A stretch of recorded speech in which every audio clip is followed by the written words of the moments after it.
So we're going to start. Welcome to this webinar, and thank you to all of you for your presence today. I am Natacha Amorsi. I work for the International Water for Water in charge of communication and exploitation and operation. On the project for water, Fiware4Water project, it is funded by the United Nations. And I will be your animator and guide through this webinar.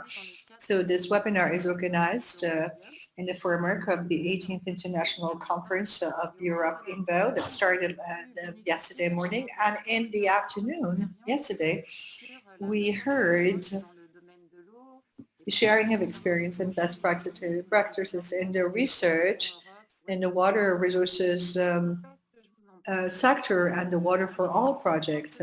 Why am I talking about this? Because one of the striking elements of this webinar that was shared by many participants in the chat, and by the way, you have the possibility to use the chat box in this webinar, and that priority is the need to share the successful results of the research to decision makers. In other words, how to make and turn these results search useful at several levels: economic, social, environmental. So that was a question that is as important as the funding and financing of the research.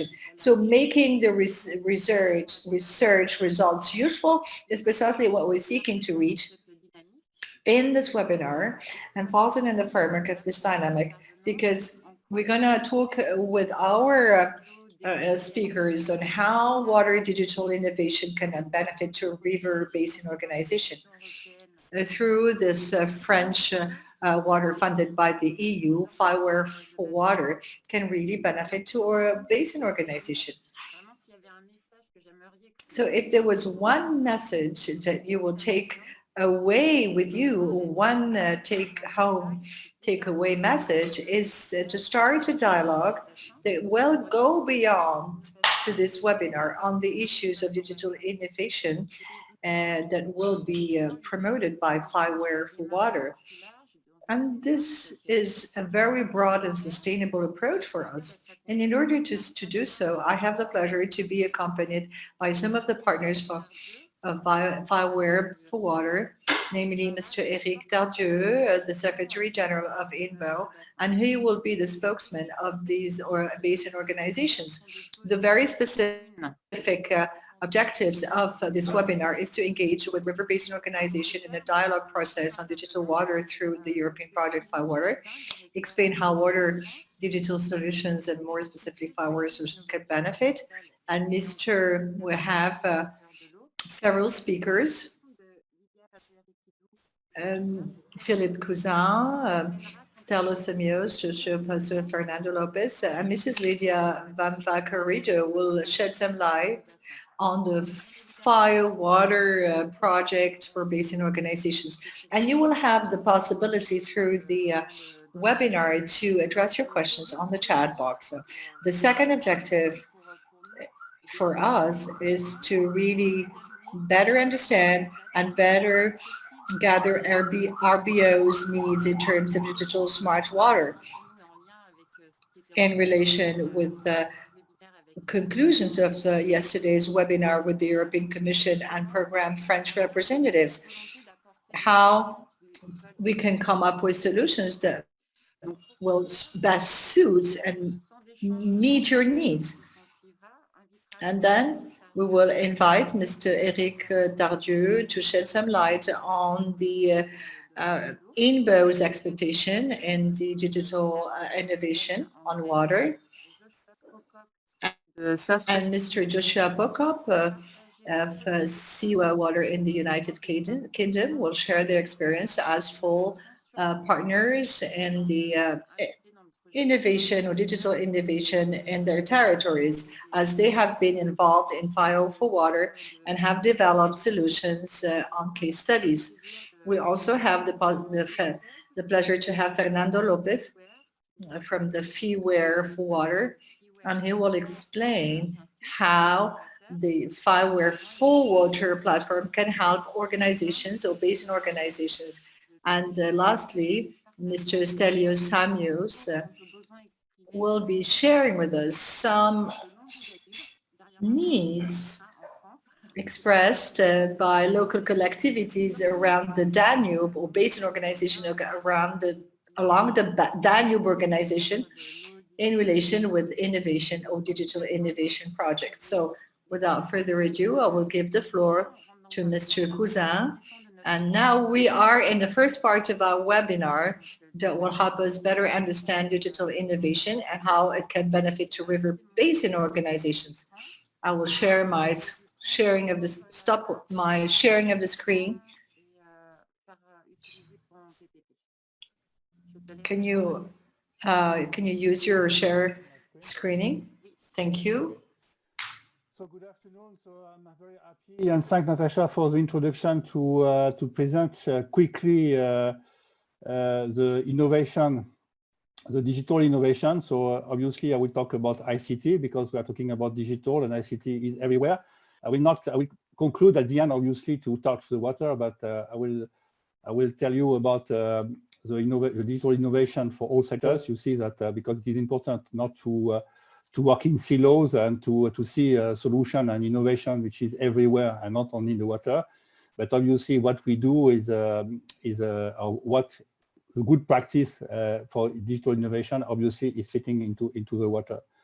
So first of all, when we talk about innovation and what are behind the innovation as a driver to innovation, so and what is important for innovation is obviously innovation helps organization to grow, but the growth is not only measured in turnover and profit. Obviously, this is what we want to do, but sometimes also it is important is also the benefit in knowledge, experience, efficiency, and quality. It was important.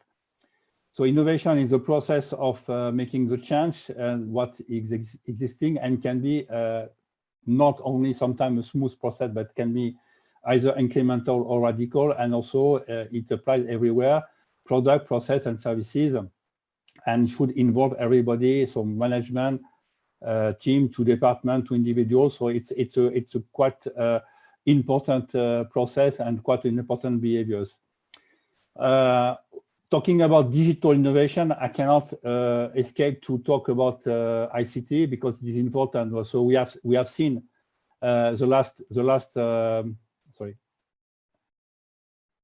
we have seen the last period a lot of revolution in IT, and obviously ICT and IT is changing a lot the way we see innovation in all sectors. And obviously again for IT, we have a lot of industrialization of IT, in particular in storage information like cloud computing, and also then we have own services delivery platforms. So the way that IT is provided is very important, and we see also a demand for pay-per-use provisioning models. So this also some statement that is also changing a lot the way we deliver the services. We see also the increased capacity and bandwidth.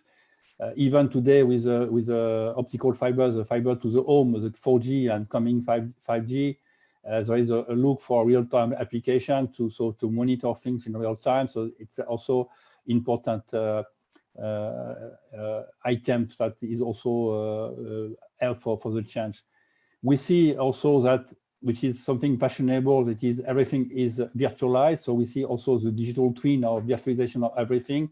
So we have the carriers network are going to a major change also even more with the 5G to virtualize everything. So it is important also to see this movement, because a new application can be set from this virtualization, and also 5G, for instance, will be having a big revolution in terms of the way that we do application due to this virtualization. Everybody understands also the power of internet. So we have sensor connect to the internet. So we'll not come to that is very important also in water. So see a lot of sensor for measuring a lot of things. So I think leaking of water leaking, or even quality, water quality, or everything. So it's Internet of Things is also another type of revolution, which is important, that lead to innovation. And also Internet of Services. So we have ILO of services connect already providing information, but the connection of all the services together lead also to a new to lead to innovation. Finally, everything is moving fast, so the business and the relationship and environment are dynamic and very agile. It is also a lot of revolution. I would say that this is driving innovation. Just also, if we quote some report from Accenture, there is a lot of agility which is demanded, and this is accelerating the growth, innovation, and this is very important.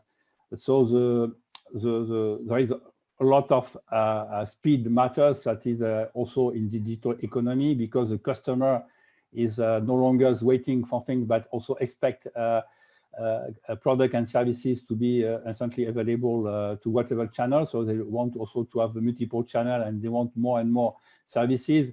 They have also new competition and new competitors from different industry and new always coming low-cost technology, which is very important, that also bringing a new power digital business model. And also this also lead to the value chain, which is always disrupted. And in terms of investment in digital technology, we see from this small survey that there is a lot of importance to look at the digital technology, and the manager are also looking for it. In terms of market stakeholders, what are the best perspective and driving the innovation? Why we need innovation? Because the end customers want to gain access to easily consume application. They want to manage.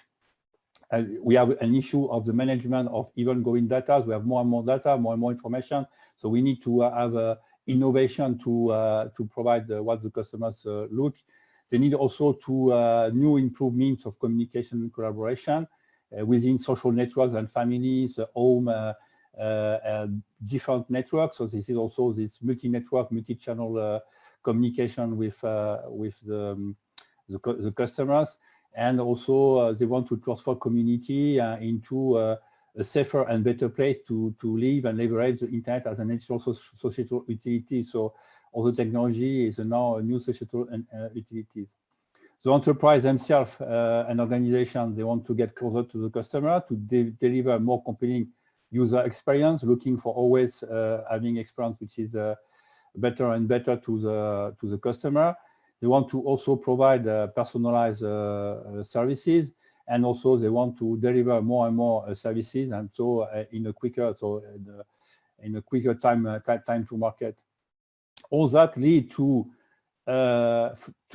define some kind of infrastructures that is helping to drive all this demand for innovation, so for digital innovation. So there's a lot of challenge for developers, because there is the speed of developing, the all requirement from user, from enterprise.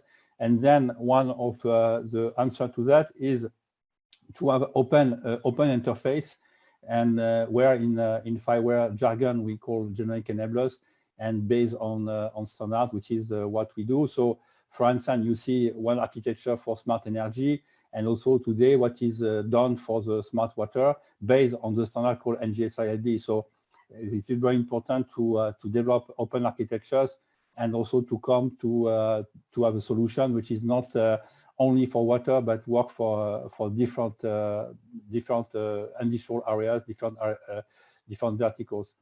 Just also a slide to mention about the importance for the open API. So open API is very important in order also for third party to innovate, because this is one of the maybe a blocking factors that in the past that prevent to innovation. Today we can have BlaBlaCar, we can have Uber, we can have plenty of services developed by third party, because they can access to the intelligence of the network, of the telecom network, through open interface. And this is what also is expected to happen also in the water sector, to open up the different, let's say, facility through open interface. And this is that create also increase revenue. So open API is very important. It is very important to strengthen. Sorry. Pardon, est-ce que tu pourrais ralentir le rythme pour nos traducteurs qui puissent... Slow down the rhythm so that the interpreters be in line with you, please, and speak at the same time. strengthen this innovation enabling capability, because we talk, okay, we need to do that and to open the infrastructures in order to deliver this interface for the third party to innovate, and in particular SMEs, because at this moment applications are still made in silos per vertical sectors. We believe that okay, we dream that everything works for all sectors, but it's not the case. So we need to do that. And what we observe that applications are developed multiple times for particular purpose, and also a lot with proprietary interface. So we are advocating, obviously, to go for, because it's not new to have platforms. So obviously plenty of platforms exist, but usually they were very strong at a particular time, but very difficult for them to evolve because they are not based on the community and in particular on the standard. And these are major blocking factors that hinder the growth of economy of scale, because they need to have an application and techniques that also work in a different market and not only to one market. And what is happening that also to drive the innovation, we just have to remind that most of the revenue will be generated by products and services which have not been developed. So everything has to be invented based on this interface. And in particular, when we do a contest or for innovation, and we have plenty in FIWARE, during several years, there was a contest for who can innovate. We are quite amazed about all the innovation and all the idea we did not thought beginning, so it's important. So investment into that, this innovation enabling capability, is very crucial for the global competition. And this was happening in other sectors, need also to happen to the water sectors. For innovation, there's a lot of blocking factors and difficulties, in particular for traditional sectors, not easy to transform, in particular because thought about a new framework, and this is not easy, and obviously we need to have some smooth transition from traditional framework to new framework. At this moment we see some resistance. Also in terms of societal innovation, there is also the need of platforms that need to get information from different sectors, and this is not easy to see this cooperation. And also in terms of political factors for innovation, sometimes we see different policy in different countries, and we have also some different regulation in different regions, which are also preventing to push for innovation. But nevertheless, we hope to get all this to unblock these barriers in order to go for innovation. So this was global thing. So what is happening in the water, which is also you will see in some future presentation, we have defined some architecture which is open, based on standard, based on open interface, and which is also helping for innovation. In particular, you see this Fiware4Water architectures, and you will have more presentation. But what is good in these architectures is looking for the new in order to, but in also being completely compatible with legacy services and solutions. So idea is you can keep all you have with all your data and all your legacy system, but you can bring new environments that could help for innovation. Second, just a quick also pictures about digital twin. Also, what is coming is also more of simulation, for instance, to bring also virtual dimension about on the water network. And also we have a lot of projects which are going to this direction of digital twin. Finally, the idea of this innovation is also not new, because we are Athens FIWARE had this 5 years program, at the end finishing by involving SME. And there was some success story. At the end, it was about 1,000 SME innovating from this concept. And what was successful, we hope this success could be brought to the water sectors. So you see, for instance, just looking at the example of agri-food, for instance, but we have a lot of companies that were inventing and developing innovation in the agri-food. So what is happening in agri-food could happen also in the water sectors. And also new advanced component, which is also important. Innovation are based on component. So also about 1,000 of companies also innovate in bringing invent component. This is quite important. And also this success story also help to bring your also young entrepreneur and startup to be created. So this success story, we hope that these success stories also can be brought into the other sectors. Thank you. Merci beaucoup, Philippe, pour cette présentation. Et Very much, Philippe, for your presentation. And even myself, at some time that I spent on the project, it's always, of course, difficult to know what is behind the innovation in a global manner, as you have presented us with. And you have also said that the silo effect does not only apply to water management, and that there are several schools and theses, but this question of innovation is therefore important. I'm going to give the floor to Lydia. Can you please share with us your screen? Yeah, oui, Lydia, excellent. We're going now to fork onto the agreements proposed by Fiware4Water, which is an ongoing project which is going to continue still for 1.5 years before it ends. Bonjour tout le monde, je suis Lydia. I come from KWR and I'm working for the Fiware4Water project. And I'm going to try to link Fiware4Water results to River Basin Organisations and see how you can benefit from it. KWR is a water research institute bridging science to practice, which means that we only do applied research. We're based in Muurheim in the Netherlands, and our shareholders that say own the institute are all the water utilities of the Netherlands plus one from Belgium. There are about 180 employees, of which about 135 are researchers.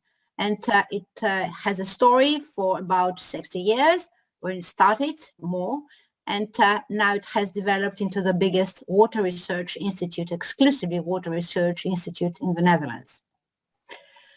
We have research centered around many themes: climate change, pollution, population growth, and the impact on the water cycle. And we generate knowledge to enable the water sector to be water-wise. And also our findings are directly linked to the UN Sustainable Development Goals. As you can see, we are related to the 17 goals, and most of it to the clean water and sanitation. A little about digital water. Philippe, before me, spoke about digital innovation. When we come to digital water, we can say that it consists of two pillars: the value of water and the value of data. So digital water is combining the value of water with the value of data and knowledge management. And that leads to smart water management, smart homes and smart cities. And the tools for this innovation are digitalization and integration. And I have integration in red because it's the most important, leading also to digital business models and customer access and to various products and services. The digital water challenges, as seen by the Commission, and this wheel on the right is how the Commission and the ICT4Water cluster, which is a cluster, I'm going to talk about it later, about all the projects that have to do with ICT and water funded by the EU. So the digital water challenges need to address the whole water cycle. And we have to keep in mind that the water sector is generally very conservative and very fragmented. And information sciences, ICT, data sciences and digital technology are relatively recent additions to the water management, although there were additions to other sectors like energy a long time ago, or longer time ago, but rapidly are increasing to a new digital reality. And we can say in general that the water sector today is what we call digital transition. What does this digital transition mean? It means that we are moving in the water sector towards the Internet of Things era. And that, in plain words, without many technical things, means that we're going to have multiple data sources coming from everywhere, from sensors and images to social media and across sectors, and all these are going to contribute to real-time operational management. So, it's the end of isolation. Systems cannot operate anymore alone, isolated from the rest. So, that leads to cloud services and data exchange, to the single European data space, to single European digital market services. And of course, what we call digital twins, which means three things: integration, interoperability, and standardization. Of the three, the most important is interoperability. If you cannot talk to the others, if you cannot operate with the others, you are isolated. And this needs to end. The Commission, the European Commission, sees digital water under three challenges.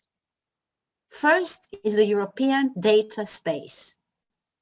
It's about to happen. It's being created.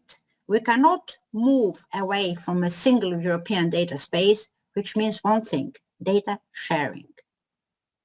The second challenge is artificial intelligence. The white paper on artificial intelligence was published last year, and that means that the data generated by the sensors are going to be exploited with big data techniques which are under artificial intelligence. And finally, the Green Deal, of which we have heard so much, links itself with digital transformation. We cannot have a Green Deal without the digital transformation, and that's not me saying this, it's the Commission. Moving now to the situation that led to Fiware4Water, back in 2018, the Commission decided to spend money on digital water and innovation in the digital world for water.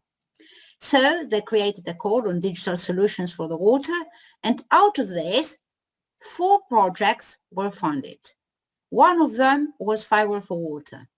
A 5th one was funded too under a different call, a DRS call, the security calls, because it was looking on the digital water from the security point of view.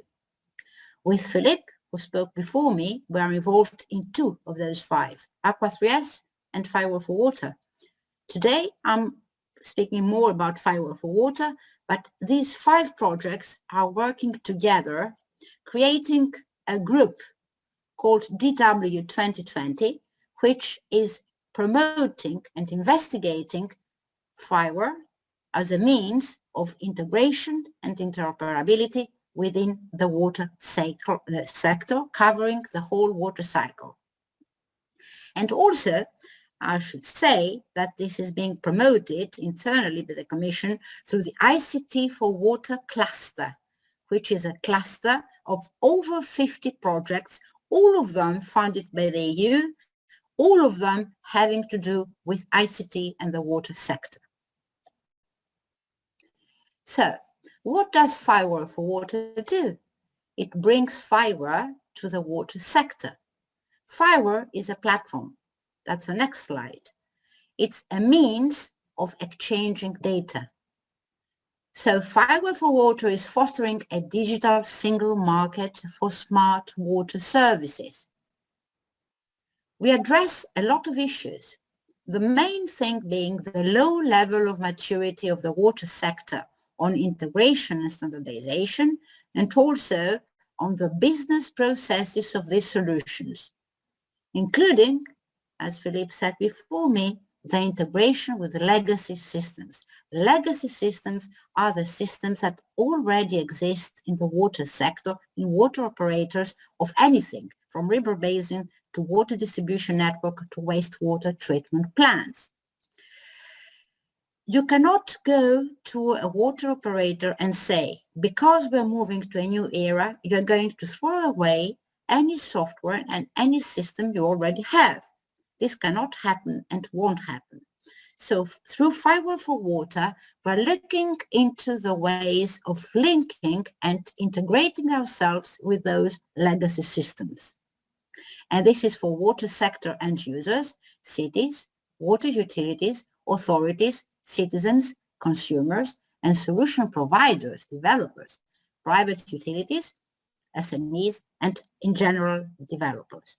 And our goal is to benefit from the FIWARE ecosystem, not ecosystem in terms of biodiversity, but ecosystem as an entity of services around the digital world. So what is FIWARE?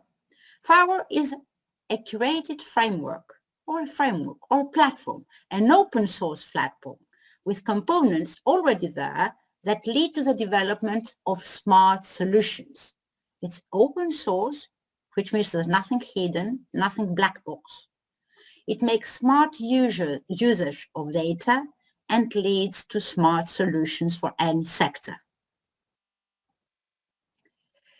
FIWARE4Water, in a nutshell, is a 3-year project that started a year and a half ago, funded through H2020 with 14 partners, experts in IT, and also in water and social sciences. You can find more information on our website, and it consists of 4 demo cases from Athens, Greece, the greater Athens Water Supply and Sewerage System, a water distribution system from France in Cannes, wastewater treatment in Amsterdam, and smart metering in the UK. We are trying to cover the whole water cycle. We have also 3 demonstration networks for municipal government, policymakers, and SMEs and various innovators. But others are going to talk more about these business networks and demonstration networks. This is the concept. I don't expect you to read the whole of it, but you can see that interoperability is tops. It's the main thing we want. And then we want to be stakeholder inclusive on the right, because that's something that without being taking into account the needs of the stakeholders, we can do nothing.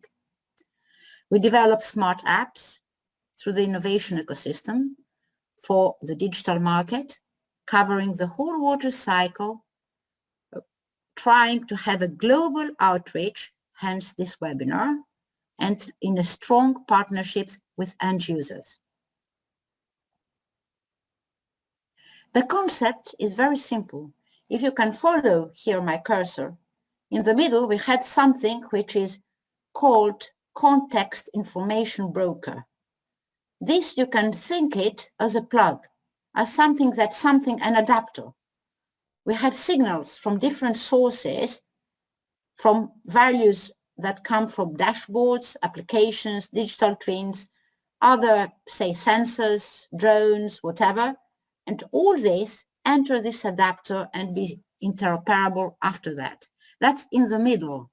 It can link the signals that come from anywhere in the IoT era to any type of application we want to develop. So, the context broker interoperability is in the core of Fiware4Water. We are trying our core features through this are open and extensible data formats for key domain-specific data structures, a language agnostic approach, which means we don't care in what language the applications are written on. We can make use of off-the-shelf components that remove the need to write time-consuming novel solutions, and we use FIWARE to develop generic solutions with a large amount of conceptual and functional reuse, which is the key. We don't have to rewrite things. And for River Basin Organisations, the benefits for you is to benefit from the data exchange formats already created in Fiware4Water. You need them to monitor in a better way river systems with sensors of all kinds, for the real-time operational management of river systems, combining data from rivers with meteorological, weather data, drones, citizens, social media, and everything, to provide warnings and alarms to the public, data and information exchange between organizations and authorities, for instance, to lead to better understanding of multiple impacts of flooding. You can see to the right that flooding is linked to many types of impacts, from transportation, telecommunication to anything else. And Fiware4Water paves the way for managers, operators, and software developments for optimal river management. Thank you. Merci beaucoup, Lydia. On a pu vraiment... Thank you very much, Lydia. We were able to really gain understanding from your project's perspective. What could Fiware4Water bring to the basin organizations? And your slide, by the way, your last slide was very interesting indeed. And this is really the heart of the matter. Thank you very much to Philippe, to Lydia for these outstanding presentations that were actually made in a language, in a very simple language that will allow non-experts like us to understand what research can bring to the water basin organizations. And you have reminded us of this very important digital innovation and how it can benefit to river basin organizations. Thank you very much. We're going to start the roundtable and maybe give some time to our participants to maybe send or address their questions to the speakers. If you're not at this point really feel bold enough to ask questions, so no worries. You can ask Lydia and Philippe questions later on if you're not ready. So maybe I'll wait a couple of seconds and I'll take some time to update my screen.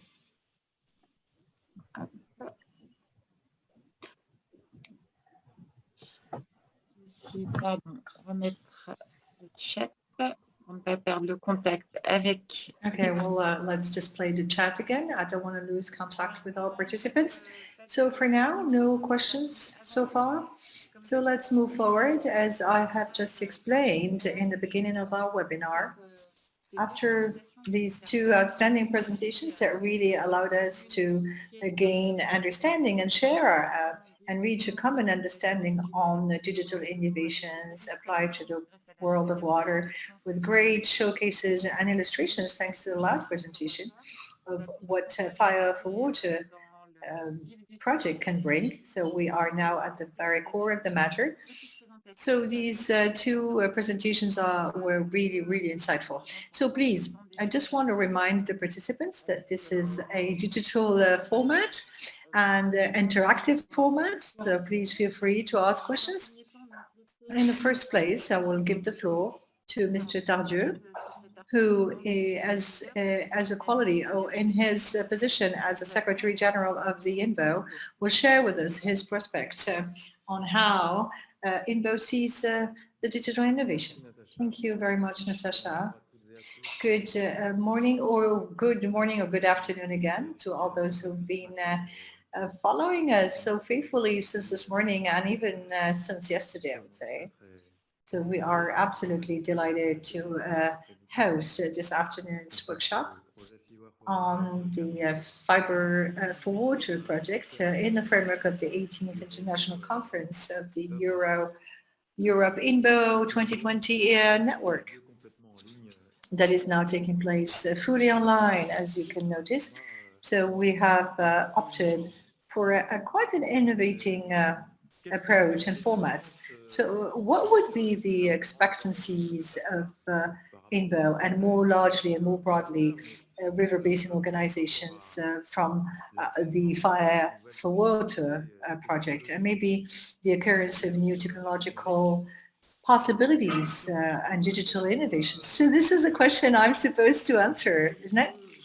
So what I suppose to suggest is to provide you with two responses, or two kind of answers to feed in our exchanges and interactions. So first of all, within EYDAP and in general way, the river basin organizations stand by and defend an integrated approach of water resources management in the basin areas. And this approach, or this notion of integration that I'm actually wording under our INBO wording, is really paramount in terms of needs. I really want to set the scene because the two previous speakers have touched upon this, but I'm really reiterating because this is central. What the digital innovation or digital technology can bring from a sectorial perspective to agriculture, to industry, to drinking water, of course, to sanitation, to energy, in terms of enhancing or bettering the water use, does have unquestionably an impact to the river basin approach. Of course, maybe not in the framework of this project that has its own constraints, but in general ways, digital innovations that will really have an impact on these sectors that are massive users of water, agriculture, energy, industry, and sanitation. Once a digital innovation is taking place, bringing about a better use or more efficient use of these type of sectors, we do see a benefit for river basin organizations. Take, for example, a hydropower station. In artificial intelligence, if there is a very close and tight digital monitoring that will allow us to actually produce more energy by using and consuming less water resources, that of course will apply to the river organizations and will contribute to a better flexibility and better allocation of water resources at a river basin level. Well, what about the constraints? Of course, constraints are rising, are increasing in terms of water resources management. This is a parenthesis I'm making. This is even true in Europe, but even more important at international level, and this is due to the impact of climate change. This was said before, and I'm really strengthening this again. This is a growing demand, growing pressure on all river basin organizations. It does have an impact on their planning and organization. So all large river basin organizations, as of now, have adopted adaptation plans to climate change, with all its implications in terms of monitoring, follow-up, and infrastructure. The growing urban development and urbanization, this was highlighted in this morning's workshop. And of course, demographic growth, this also exerts increased pressure on water resources. So in this context of growing pressure, and as you know, this the central topics for the river basin organizations, we need to further enhance what we call the water information systems. And this would be my second point that I'd like to elaborate on in the expression of the needs of river basin organizations. What we call the water information systems are precisely these data exchange platforms, collective intelligence platforms that enable to better know and to gain a better understanding and a more understanding on the water resources at basin level, but also the usage of water that could be satisfactory and could be performant at river basin level. And by saying this, I echo a lot of elements that were highlighted by the previous speakers, and I have divided them. The data collection challenge. This is a very important challenge for basin organizations, river basin organizations. And we're monitoring two elements: the spatial technologies, the large-scale use of remote sensing, of satellite monitoring, and we know that with the new state-of-the-art satellites that will be available soon, the SWAT French-American satellites will hopefully enable us to really get some hydrologic or hydrographic monitoring that will be much easier and much seamless than the land ones. And this is a great momentum and great innovation in the European context, but also in other international contexts. The one that we very much refer to is the Congo Basin situation that is deprived from hydrological really measurements that allow the measurements of the flow of water and level of water, but thanks to satellites monitoring and to modeling and digital models and modeling, we can, as of now, rely on a much better soil kind of monitoring and still have a satisfactory monitoring, which is very important in terms of navigation use. And the second subject that could be very useful to the River Basin Organizations is what we call the participatory innovations, mobilizing citizens in terms of data collection. You're much better experts than I am on the possibilities created by the very large use of mobile phones among urban and rural population, among the population at large, including in developing countries. We know that the mobile phones are extensively used, and then food and water resources distribution and supply in decent conditions. And there again, there is a very, very large state of participatory innovation that seems to be very, very useful. Second aspect is the data sharing. I can only but support and echo the issue of crucial interoperability and the prerequisites to succeed in our future organizations and the sine qua non conditions for success in our organizations. And this is something that has been already used in a lot of countries. France, for instance, the national administration system of data and references, with the song, how we call it, has been doing this work for 25 years and makes sure that any data producer complies with a dictionary or common glossary and dictionary, making sure that everyone stays or gains ownership on his data, but still shares the data with everyone collectively. So this, of course, applies to the EU context and international context. And this is extremely important.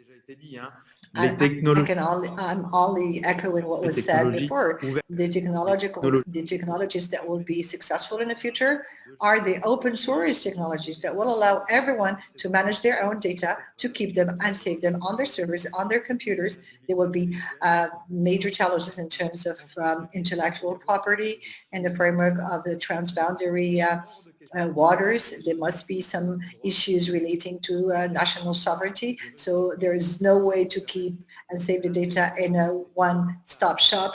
But what will save all this is interoperability, the sharing, the exchange, but not keeping them in one single spot. We have so many examples in the world where these technologies in one single stop shop have reached their limit. Now, with regards to the automation of monitoring automation will be followed and are very, very important, namely on the large-scale basin areas. Communicating and sharing long or remote data is absolutely critical. And this is related to Internet of Things and communication on Internet of Things, as I said. Even on one aspect that I would like to quote is what we call preventive maintenance. Innovations on sensors and artificial intelligence. So maintenance, preventive maintenance of all the facilities, for instance, flow measurements at large scale, large scale basins are very, very useful. We have many examples when a measurement station breaks down. It's so difficult to maintain it and fix it. So whatever is put in place to preventively maintain the river basin facilities is more than useful. And last point that was maybe less referred to, but seems to me paramount, after the data acquisition and data sharing is what we call the mobilization, the useful mobilization of data.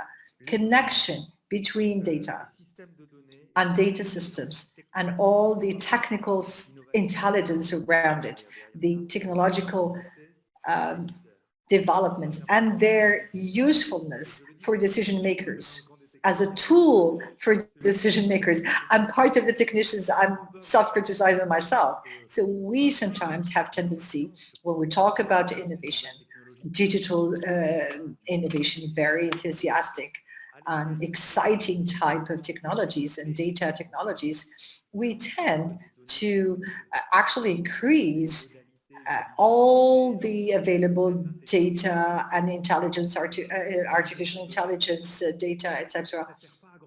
It's absolutely useless if at the end of the day we're not able to use this intelligence at the benefit of a decision making, of a right decision. And this is critical at all case.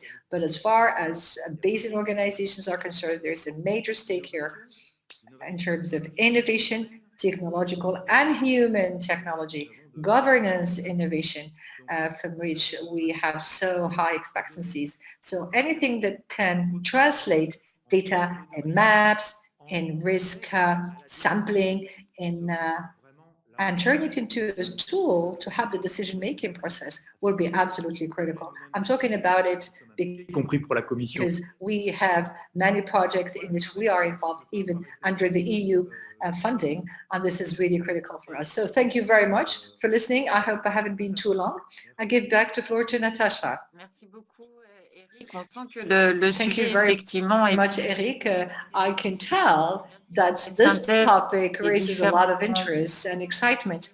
Thank you for the expression of all the needs and matching and coping with the needs of River Basin Organizations. Thank you very, very much. Integrated water management, resource. And we can see also that Fiware4Water criteria and orientations seem to be fitting with the INBO's priorities and needs. I'll give the floor to the next speaker, and the next presentations will be the opportunity to go bottom up. In other words, case studies in which digital innovation technologies and projects are implemented, and share these experiences from Athena's standpoint, and then we go to FIWARE. You have the floor. Stelios Samios from Athens, Greece. I would like to present very quickly our Athens utility, Athens Water Supply Insurance Company. Our consumers are 4 million people. We use raw water from 500 kilometers away, so the aqueduct raw water supplies at least 500 kilometers away. So you see there are a lot of legacy systems, SCADA systems with different protocols, etc. So platforms such as Fiware4Water are indispensable for us. Okay, fine. That's right. Digital innovation sectors of Greece are water supply resources. The innovations could be useful for drinking water supply as well as for sewage sector. Here you can see the various water supply resources could be the rivers Monos and Evinos, the lakes Marathon and Iliki. New tools have been tested such as autonomous radio-controlled boats, you can see here from the InCatch project, the European project. I will be pleased to answer a question in the chat. You see the connection is not so good. Okay. So Joshua Pocock from Southwest Water. The floor is yours to introduce the experience of Southwest Water. And I see me twice now because you have shared your screen. Sorry. A lot of Natacha, sorry. So the floor is yours. Thank you. So my name's Josh. I'm from Southwest Water. I'm the data strategy lead. And I'm going to speak about our experience with Fiware4Water and how we're hoping it will help us engage with our customers and really introduce them to digital water. So I'm going to speak about kind of why it's important that we engage our customers, our citizens, and what we're hoping to get out of that, why that's difficult sometimes, and the unique challenges that the water industry has. As Lydia mentioned, we're probably quite immature in comparison to other utilities like gas and electricity. And then finally, how technology and Fiware4Water and the FIWARE framework can potentially help us. So the main reason we want to engage our customers is to drive positive behavior when it comes to water consumption. And we want to do this because we want to protect our water resources, we want to reduce the amount of energy we're using to treat water, and we want to reduce things like leakage. And we know that engaging customers, they act as canaries and can tell us when they've got leaks themselves and help us reduce our leakage. We also know that metering is one of the best ways to engage our customers on this front and to help them to reduce their water consumption. We know that if we meter a customer, we can get their consumption down from 516 litres a year maybe to about 237 litres, which is about 45%. So it's quite a considerable drop, really. And I guess the second question, where the Fiware4Water comes in, is can technology help us reduce consumption as well? So what we've done is we've installed about 100 smart meters in a little town called Great Torrington in the southwest, which you can see circled on the map at the bottom of the slide, into the FIWARE framework. And the idea is we're going to build different tools and applications off the back of the data in the FIWARE framework. And what the smart meters give us is a level of granularity or frequency that we don't have when it comes to other meters. So smart meters will have daily readings, whereas AMR and dumb meters, which is 80% of our customers are metered that way, will only give us maybe 2 meter reads per year. And that's just not enough to understand or even drive any kind of behavioral change when it comes to water use. As I said earlier, we've got some unique challenges, I think, in the water industry and in the UK. I think one of the main ones is water is just less valued than electricity and gas in the UK. Customers generally will pay double the price for gas and electricity, and the prices, energy companies, they're highly competitive, and it's always in the news. I think customers are very aware of the amount they pay for energy and gas, whereas when it comes to water, I think most people wouldn't be able to say a price per litre that they pay, for example. I think the second thing as well is it's quite difficult for water companies to introduce technology, and it's very expensive. And that's because we have to install these smart meters in places, as you can see on the bottom left-hand side of the slide. They tend to be underground chambers, confined spaces. And what that means is it's expensive not only to fit them, but then there's a high operational cost with having to replace the battery, fix meters that have poor signal, actually get trained staff to go into confined spaces. So we really have to have a really strong business case to actually invest in smart meters, and we really need to prove the benefits that having that kind of level of detail when it comes to a customer's water consumption can give us. And of course, that's where FIWARE comes in, and it does that by, as Lydia was mentioning at the start, offering a common data model and a common IoT framework. And this is really going to facilitate the development of innovative tools, both for the customer and ourselves as the water company. I think something like Fiware4Water does, it promotes an open market rather than it's all about interoperability. We can have many developers working with the same data model, becoming familiar with the data, developing innovative applications like the one that we plan on having for our customers, which is a smartphone application where they can see their consumption and they compare their consumption against their neighbors or maybe against their town or whatever, to kind of gamify the experience of water consumption. I think if you get all water companies sharing data models, if you like, having the same data format, you're going to attract a lot larger players to the market, because at the moment it's very much that if a application or tool is developed for Southwest Water, that then can't be shared with other UK water companies because the data format's completely different. We look at data, we represent data in a very different way. And I think as well, it eases that access to the data and reduces that capital risk for startups and SMEs. And the hope is that we would get far more innovative tools, ideas coming to the market and being made available to us.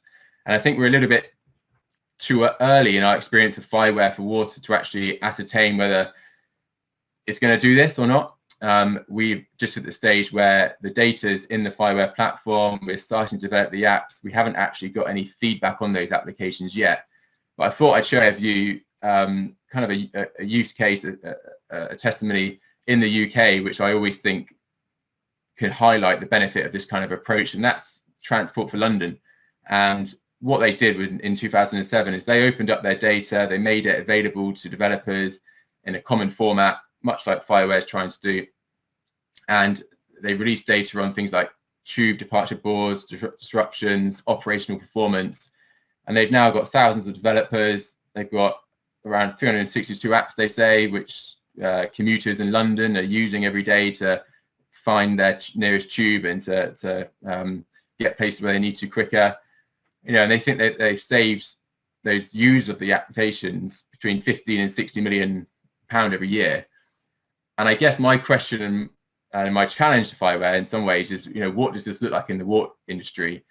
What could happen if the data is made available, if it's in a common model? What kind of ideas are we going to get? What kind of solutions are we going to get? I'm really interested to see how that plays out and whether that helps our customers engage with their water bill and ultimately reduces their consumption so that we can steward our resources into the future. So I think that's what I had to say, really. I'm happy to take any questions. It's always, sorry, I was starting in English, but je devrais parler français. Donc, merci beaucoup, Joshua. Je pense que c'est vraiment une chouette. Thank you very much, Joshua. This is a very interesting example that you shared with us of what the project Fiware4Water can produce.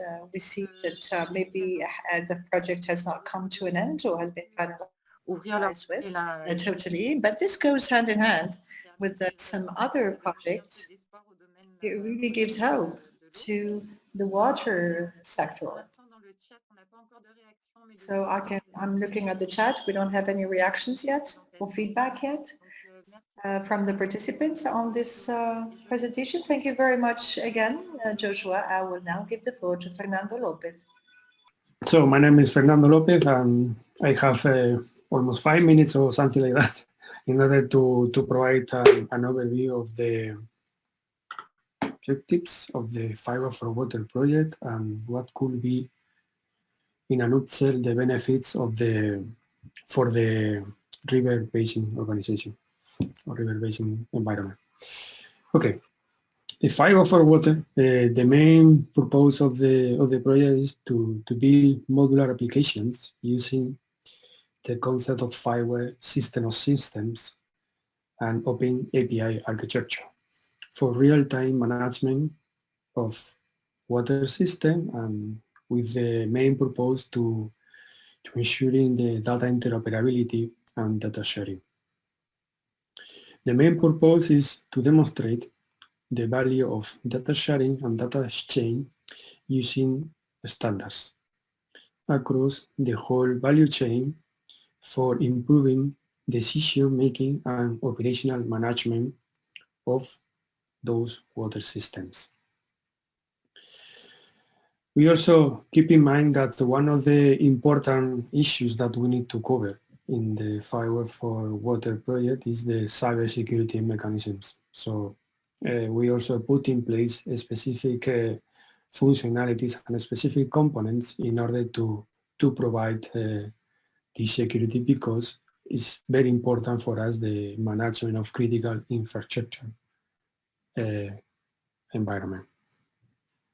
Additionally, the Fiware4Water wanted to improve the performance and interaction with the consumers. That is one of the main objectives of the strategic innovation plan from the European Commission. Next slide. Okay, so moreover, what Fiware4Water wanted to put in place, and also does previous presentation talking about that, is we wanted to showcase the different solutions that we wanted to be provided for the using the Fiware4Water project and the different Fiware compliant applications to demonstrate its potential, as well as easy to integrate or easy of integration with existing legacy systems. For this purpose, we wanted to put in place as well the socio-political value of the digital for Fiware for digital water and the water sector and its capacity to support a full citizen engagement model. Besides, one of the important aspects of the Fiware4Water project, and also from the Fiware community, is to develop a community of adopters around the water compliant interfaces and data models, standard data models, with the main purpose to demonstrate the usefulness and commercial value of the Fiware solutions for the water sector.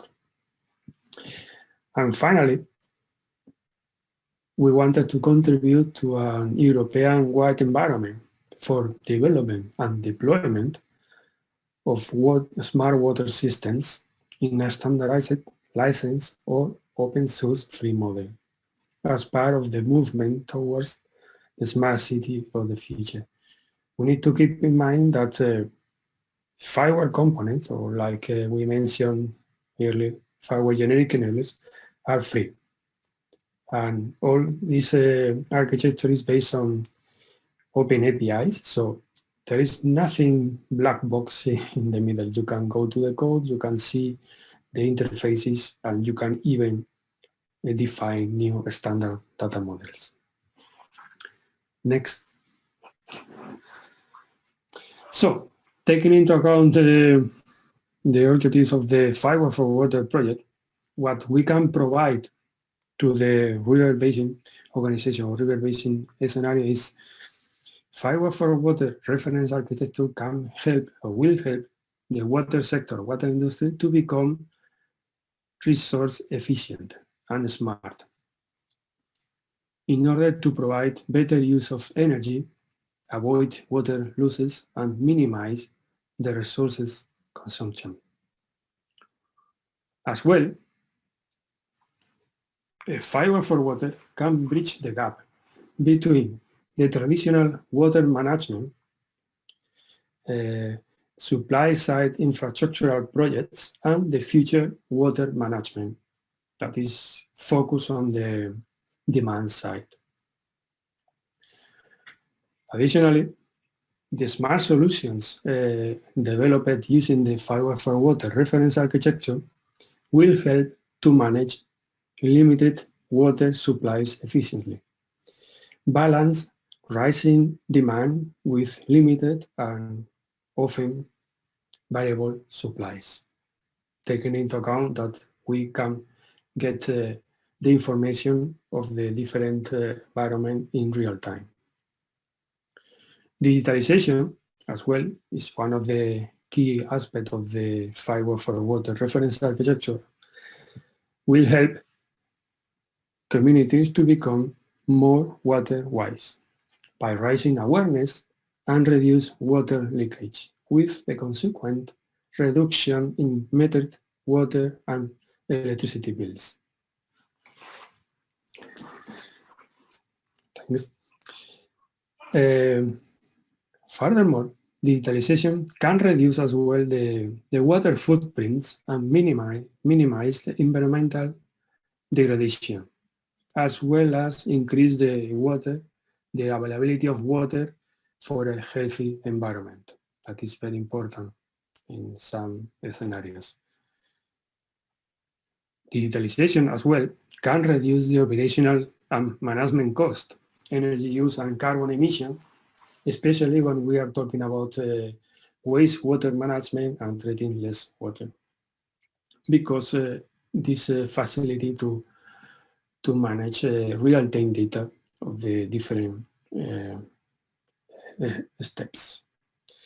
FIWARE4Water as well supports the development of systems standards aligned with the Digital Water Action Plan from the European Commission. And also we mentioned at the beginning the relationship with the different sister projects of the digital water in the European Commission. We need to keep in mind that not only FIWARE4Water, but also all the things related to FIWARE, the key concept is to gravitate around the context data, the water facts, which describes what is going on, where, when, and why. A more important one is we have the possibility to not only get the water facts in real time, but we can also get the behavior of these water facts in real time. So we can manage the concept of digital twin in this water sector. And finally, and not less important, FIWARE4Water, due to that we are using standards for the components, open source and standard data models, FIWARE4Water avoids entry barriers or vendor locking through those common standard data models and interoperable open standard interface. This is also linked to the previous slide. Using the FIWARE4Water reference architecture and the FIWARE generic enablers reduce the risk, the capital risk for startups and small and medium enterprise to develop solutions in a faster and easy way. So, thank you very much for your attention, and you have here my email. Merci beaucoup, Fernando. Là, avec cette présentation, après le détour sur les expériences... Thank you very much, Fernando. So with this presentation, and with all previous ones, we kind of step back and see how the FIWARE4Water platform and projects can bring in terms of opportunities to River Basin Organisations. So Fernando has been able to list and go through, in terms of management, all the benefits and advantages of the FIWARE4Water project. It's quite reassuring because we kind of found again all the points referred to by Mr. Tardieu, Eric Tardieu, and in how digital innovation can really support River Basin Organisations and meets their needs and demands. So to close this chapter on experience sharing, I will now give the floor to Ciprian Nanu, the CEO in Romania, who is talks within the project to reach out to municipalities to really conduct the work of compliance and matchmaking and make this project much more usable and much more practical in terms of use at city level. So Ciprian is going to be making a feedback on the needs expressed by municipalities. So this project started with cities last week. It's also possible for you to share your presentation. If it's not the case, I can do it for you. I can share it from here. You have the floor, sir. Thank you, Natacha. You have to imagine that, can you hear me? You have to imagine that when Natacha gave me only 5 minutes for this presentation, it was quite difficult for me because Danube is a very long river, very, very long river. But I will try to run faster, and I hope I will manage. You've been listening to my colleagues, starting with Philippe and ending with Fernando, and they've been talking a lot about different applications and IT solutions and whatsoever. But I think what is also missing, and it's very important during this project, is the participation for the citizens and their understanding for what we are doing in Romania, especially and in Romania and in the project.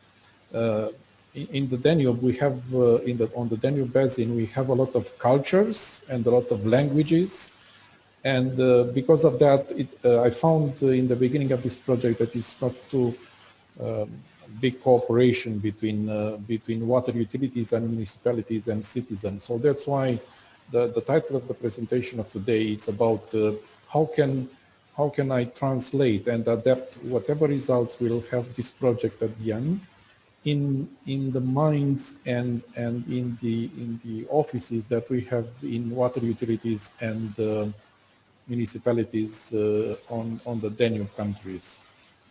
What I found 18 months ago when we started the project, probably you also know, that the Danube water utilities being a part of most of the time the lower, especially the lower basin, being in Eastern Europe, all the water utilities are public owned, with only few exceptions like Bucharest, Szeged, having some French partners. What I also found is that the water utilities, they have their own department of IT, a few guys over there sitting in an office and not having the right opening and the right energy to go to their bosses and to say, look, we want to do something, and quite limited software and water management applications in that companies. Because of that, because of the public ownership, I think we found together limited wish to cooperate.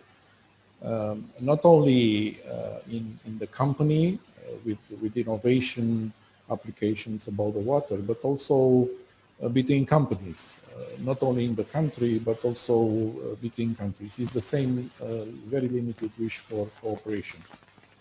This is why I hope I'm not a bad guy saying that in Eastern Europe we lack the digitization of the water sector. What we did, the first step, we tried to select few water utilities and municipalities available for our project and willing to cooperate and to share with us their expertise on IT sector. And we started to act on some issues, making them aware about also social and political engagement. In Eastern Europe, we think that the contract for the water supply is between the municipality and water utility, and not too much related with the citizens' need.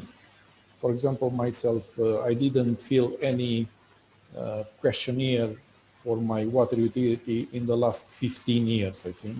And I think this is not correct. I think we need to push the button in this respect and to make the municipalities, water utilities, and citizens to cooperate more. And also part of our service, our project service in Eastern Europe, is to guide the water utilities in the sense of client and satisfaction.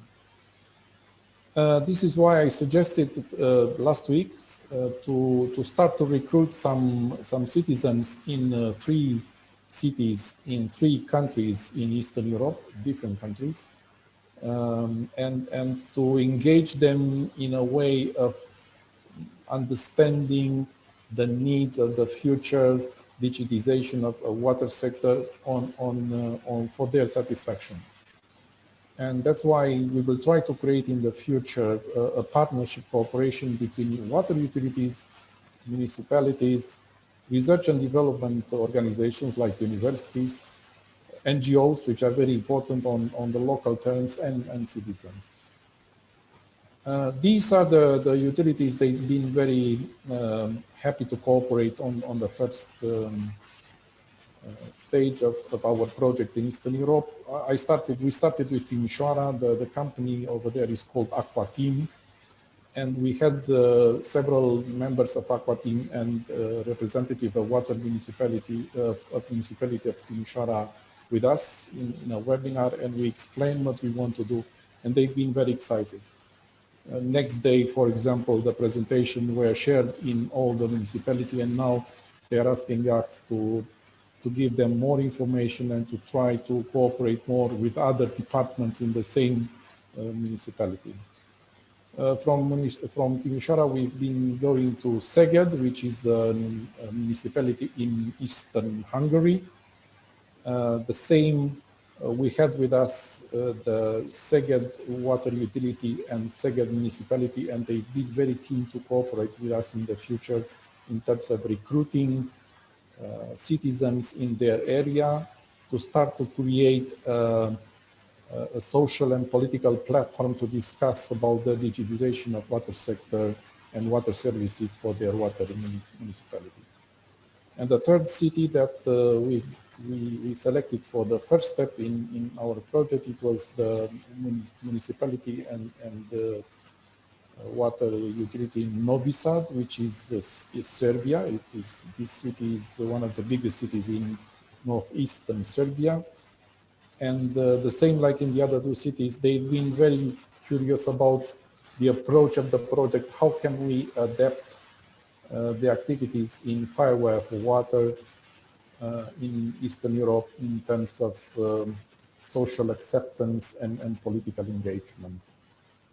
At least this is what I wanted to say about the cooperation that we have by now in Eastern Europe. As many other cities and countries will participate in the future as better, because we feel that we started with the right foot, and I think it's a good action to follow in Danube Lower Basin. That's about me, Natacha. Merci beaucoup, Cyprien. Et bon, allez, j'envoie des fleurs aux partenaires et aux projets, mais il me semble qu'avec ces différentes présentations... Lauding the partners and everyone, but with this roundtable discussion, we have the different bricks that allow us to better the whole edifice of expectations, needs, be it at the citizen scale, but also of the utilities to be able to perform differently in terms of management and consumption. We can see also that with the cities along the Danube, maybe the questions are of a different nature.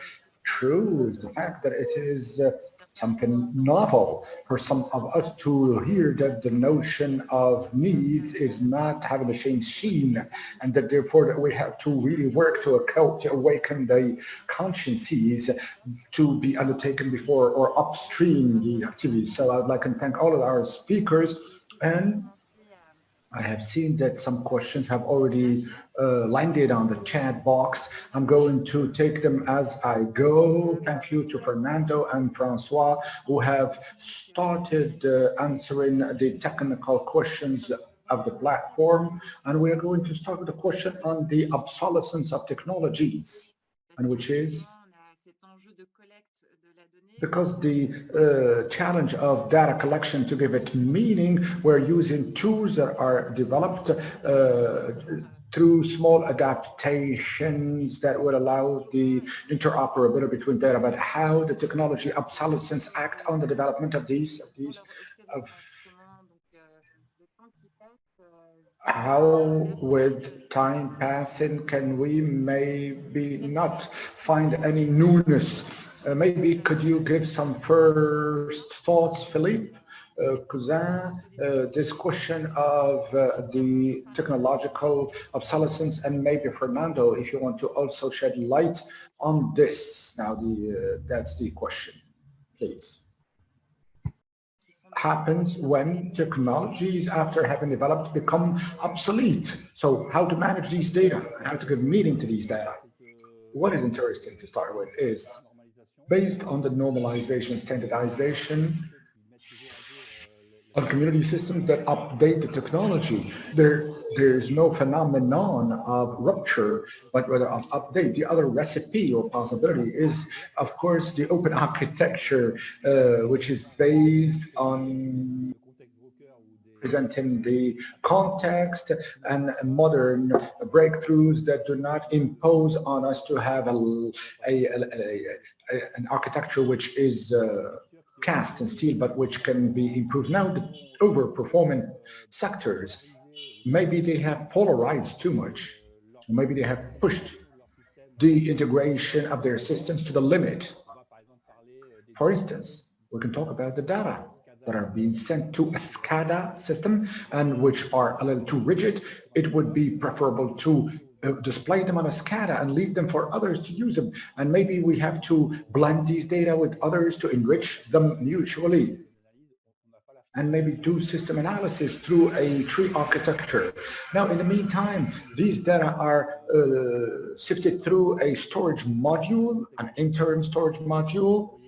We can send the data to a traditional data, but we can also imagine a whole slew of other systems that would allow us also to draw the best, and we could plug and position scalable modules, evolutive modules. So it is more having to do with the evolution of the standards that would allow us to have that sustainability or perennity. Thank you very much for your light. Now, Philippe, thank you. Donc, je répète peut-être la question. Let me repeat the question from the viewpoint of a Fiware4Water platform. How is the question of obsolescence, of plugins, etc., of knowledge brokers are being anticipated? Okay, so this is the question that I answered. So it's what I wrote in the chat is that the Fiware technology is as agnostic of the technology per se. What we are talking about is the context information. The technology that we have behind could be whatever we want, or maybe will be whatever we have in the future. No? Because the important thing is that to manage the data. So the way in which we are developing the corresponding services, it doesn't matter.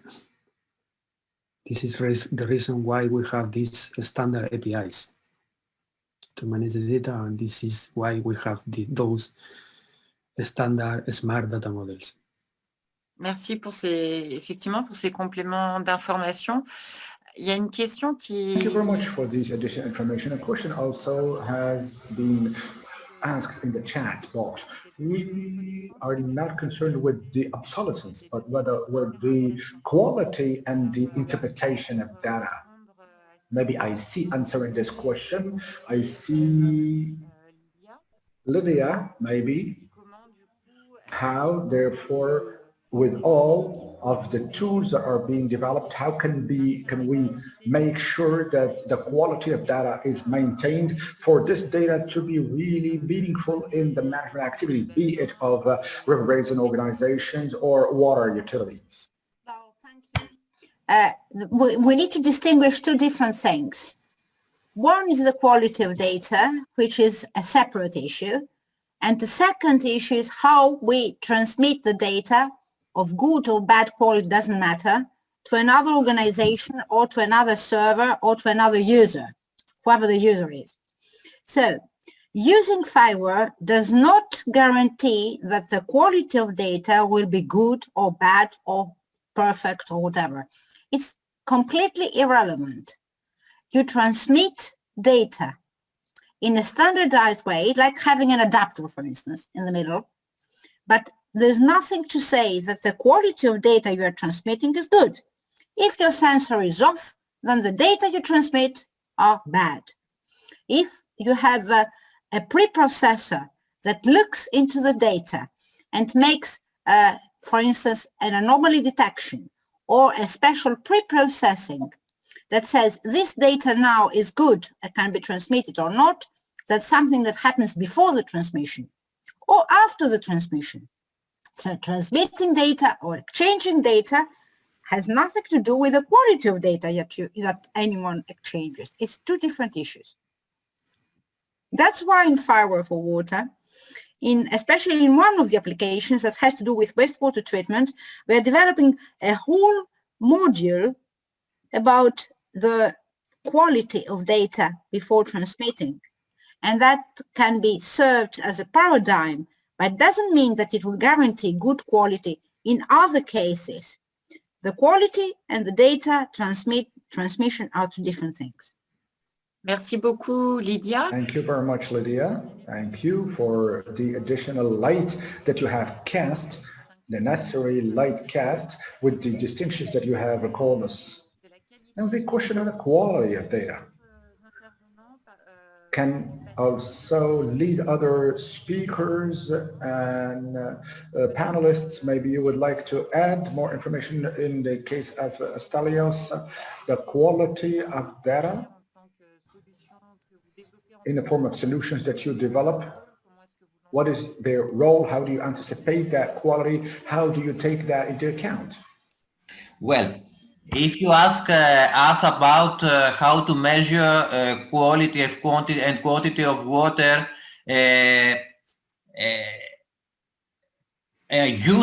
using experimentally FIWARE4Water, well, the project, you know that the project has not finished yet, of course.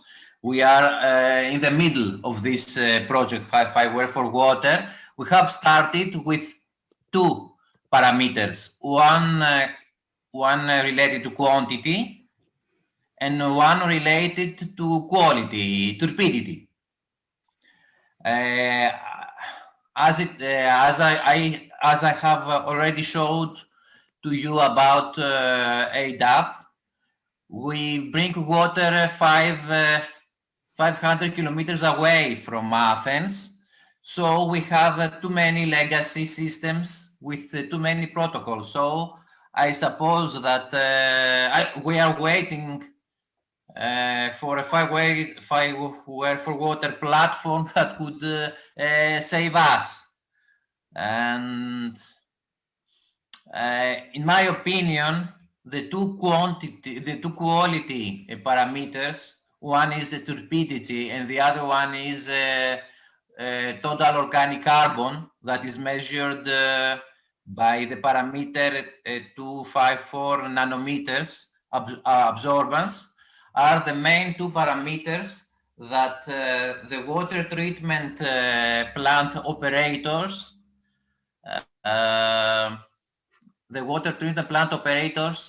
must have as a prediction, because chlorination and chlorination has to do with total organic carbon, and coagulation and flocculation and sedimentation in water treatment plant has to do with turbidity. So if we know turbidity that comes to water treatment plant 5 or 10 hours earlier, by having these measures in a platform such as FIWARE4Water, it is better for us. Thank you. And now to have a to complete the EYDAP perspective, I would like to give the floor to Samios Litras. Yes, thank you very much. The floor is yours. I would like also to add to my colleagues' words that exactly we have this point that we carry water from a long time far away from Athens. So we do have measure devices, but as Lydia said earlier, we do not know if these data are correct or not. So we do have a plan, a maintenance and quality control plan of these sensors but this is completed in a depth of time, and a sensor can easily go out at any time. So what we would expect of such a program, a software such as FIWARE, would be to run some algorithms and check if the data are correct or not. For example, if between two sensors there is a significant difference of the same value, the algorithm would check if this difference is due to something that goes into the water stream, or is just because one of the sensors is not measured correctly. So yes, we expect from Fiware4Water to give us this weapon, a kind of algorithm or a set of algorithms to help us to check if the data are correct or not, because as my colleague said already, these data are crucial for the next step, the treatment of water. Thank you. Thanks a lot. I think it's a very complementary. Pardon, c'est vraiment très complémentaire. It's very good additional information, and this allows us to go directly at the very heart of the quality of the dam, not for the datum in itself, but for what this datum or these data are going to allow us. And I really much liked when you said the good arm, to be able to face the challenge of data and to ensure that all of these give us the relevant results when it comes to water treatment. We had a series of questions that had to do with technology and that related to the platform. Now, in relation to the presentation that we have had so far, we've received some information that rather relate to the citizens/users of all of these technologies. And I would like, and more particularly, address Ciprian, maybe to talk about this notion of how to commit to work with the user, and how do you see or perceive the Fiware4Water contribution/input. And in the Southwest Water, we are here in mid project. What would be, according to you, the key elements that innovation in the development of applications could bring you? That's the first question for Joshua, and I would have one for Ciprian right after that. I think if we can use the prototype application that what I mean by that is the smartphone application that customers will be able to, view their consumption, view their bill, view their historic consumption all in one place. If we can get that, and then we can try to understand what is effective to influence consumption behavior, because I think at the moment we know that obviously there's an increased bill, so more money will incentivize them to use less water, but we don't know how far that will go. And I suppose if we can demonstrate to them and show them in a very user-friendly way some sort of graph or game or comparison or various other things that we might do in the application, then we can start to understand the real drivers of our customers, and we can understand how we might target different groups, different cohorts of customers with different initiatives, because we obviously spend we spend hundreds of thousands on water saving devices, things you put in your loo, things you put on your tap, in your shower, but we don't it's very difficult to track the benefit of that. Whereas with this, the nice thing is that we can show them the tool, we can show them the application, and then we can track the benefit straight away. So if we give them a application that compares their consumption against their neighbors, does that help them to, does that make them reduce their consumption for a week, maybe 2 weeks, and then they lose interest. We don't know yet, and that's, I think, what we'll hopefully towards the end of the project start to find out, and that's going to inform our I guess our business plans, our strategy going forward when it comes to driving down people's water consumption. Yeah, I think what is really interesting, it's the notion of evidence-based innovation that is really needed to enter the zone of the consumer and to make all the demonstration available. So Ciprian, considering this evidence-based need for southwest water, what could be for the Danube and the cities and hopefully the following cities that will join the network, what would be the evidence-based that you would need to go onto that direction and to demonstrate and to convert somehow the municipalities to the cause of the digital water? If I have to listen to Joshua, I have to realize that the clients, the citizens are more or less everywhere the same.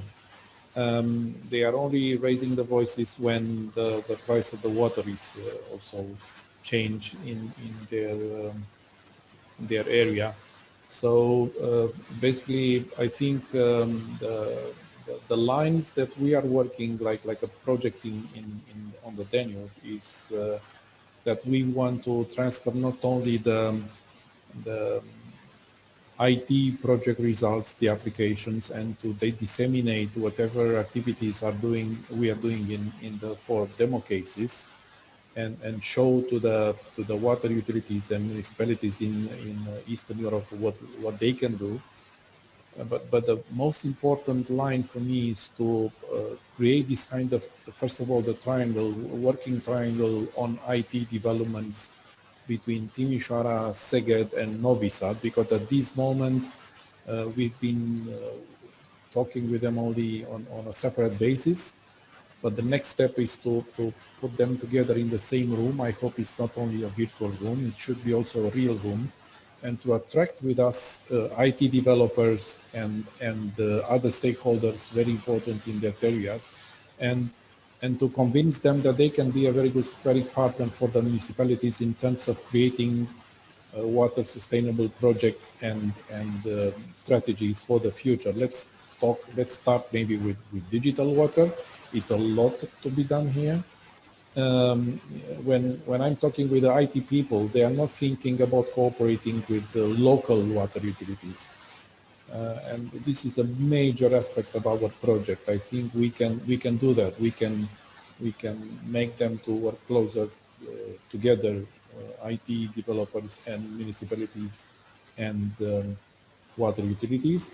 And why not through the FIWARE platform? I think I will be very happy to see if let's say one IT developer in Hungary can approach one water utility in UK and work together on a contract basis. I think the FIWARE platform, as it is now, it could be a very good tool for cooperation, including the Eastern European countries.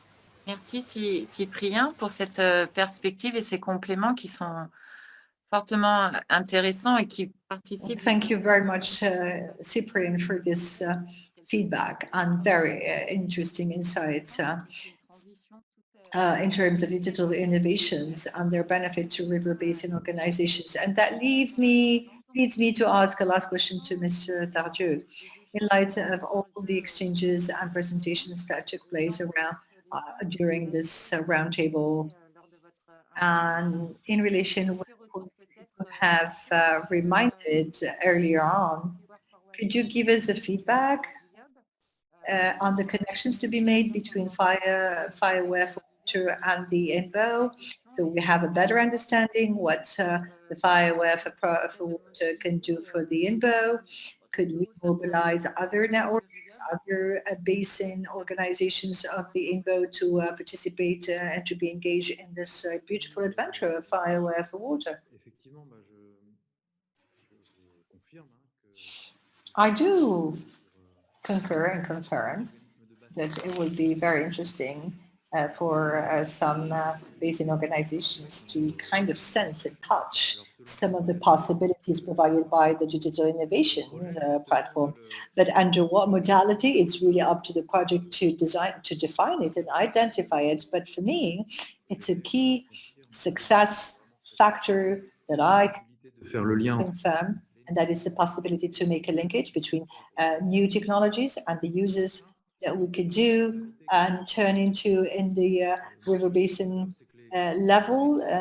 What I didn't say earlier on is that the staff members of river basin organizations are not necessarily made of experts of ITs or digital experts, etc. Therefore, I very much rely on the Fiware4Water project to play this role of interface between IT experts, specialists in terms of digital innovation.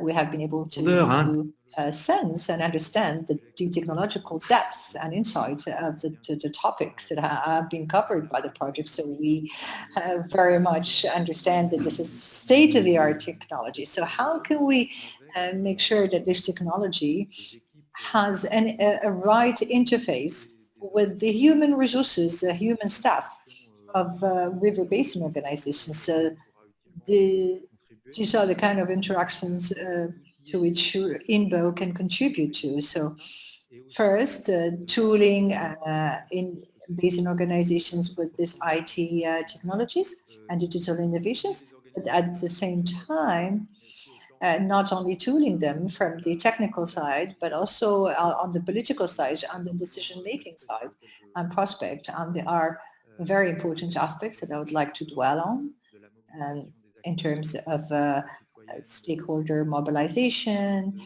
civil society participation and engagement. So providing a reach out possibility for the end users and civil society. And that could be a great momentum for river basin organizations, because for the notion of basin identity is sometimes missing, is sometimes lacking. So we live in such city and such administrative region, regardless of the country, but it's very rare that one would identify himself or relate to a basin. We relate to a city and a country, but rarely to a basin. So thank you very much. Congratulations for the quality of the presentations. Thank you very much.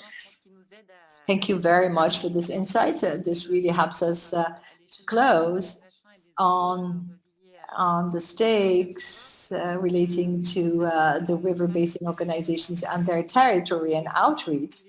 And before closing the webinar, I wanted to share with you a post on the chat from the General Directorate of Territories in Portugal.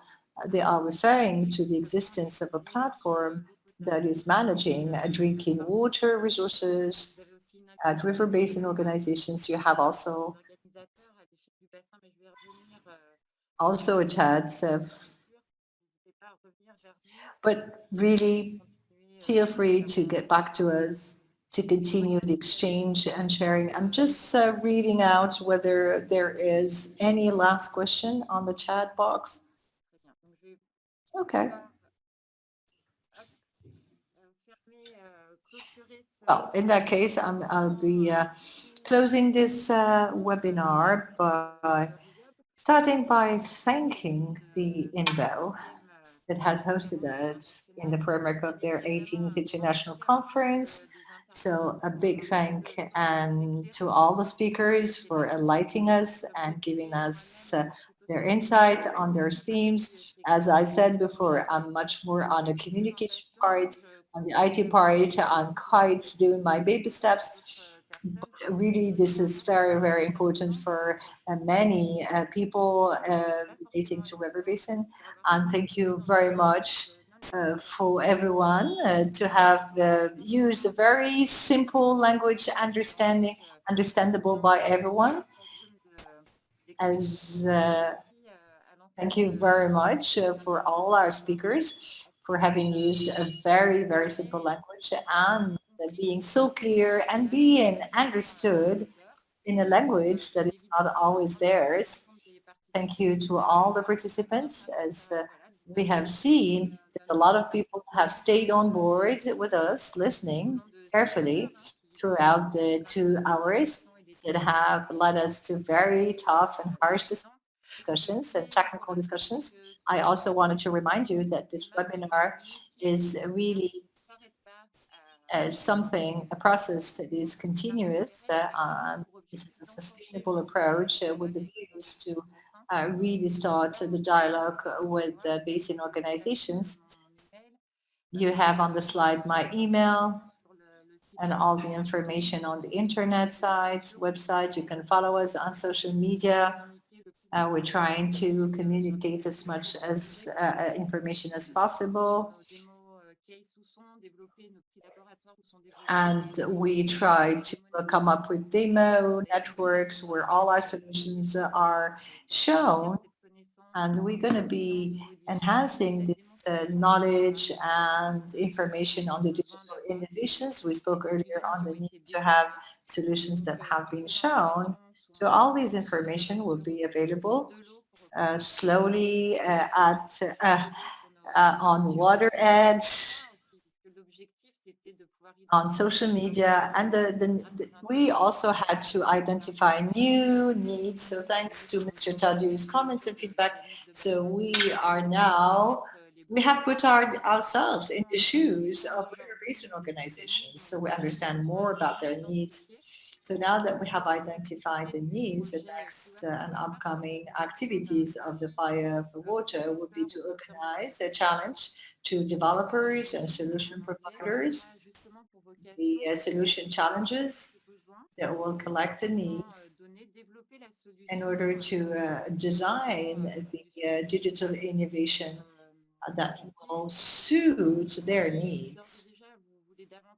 And if you want more information about this, please feel free to contact Andrea Stellardo. You have his email on the slide. He's in charge of the organizing of this challenge, and will continue communicating on the social media on this activity.